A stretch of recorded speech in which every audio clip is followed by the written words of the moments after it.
బీహార్లో రెండో దశ దంగల్కు రంగం సిద్ధమైంది. మరికొద్ది గంటల్లో సెకండ్ ఫేజ్ పోలింగ్ జరగనుంది. 122 స్థానాల్లో 1302 మంది అభ్యర్థులు బరిలో నిలిచారు. మంగళవారం ఉదయం 7 గంటలకు పోలింగ్ ప్రారంభమవుతుంది. రెండో దశలో 1302 మంది అభ్యర్థులు పోటీ పడుతున్నారు.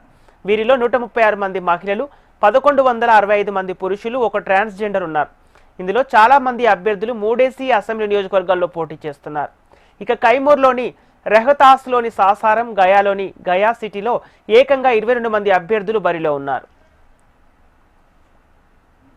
రెండో దశ పోలింగ్ కోసం 45,399 కేంద్రాలు ఏర్పాటు చేశారు ఎన్నికల అధికారులు.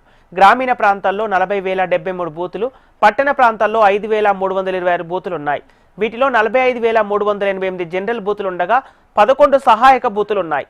రెండో దశ ఎన్నికల్లో మొత్తం 3,70,13,556 మంది ఓటర్లు తమ ఓటు హక్కును వినియోగించుకోనున్నారు. నవంబర్ 6న 121 స్థానాలకు జరిగిన మొదటి దశ పోలింగ్లో రికార్డు స్థాయిలో 65% ఓటింగ్ నమోదైంది. ప్రస్తుతం రెండో దశ పోలింగ్ పై అందరి ఫోకస్ ఉంది. నవంబర్ 14న ఎన్నికల ఫలితాలు వెలువడనున్నాయి.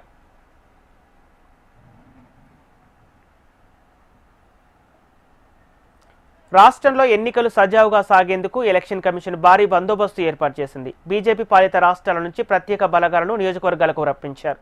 ఉత్తరప్రదేశ్ సహా మొత్తం 11 ఎన్డీఏ పాలిత రాష్ట్రాల నుంచి కేంద్ర సాయుధ పోలీసులు దళాలను మోహరించారు.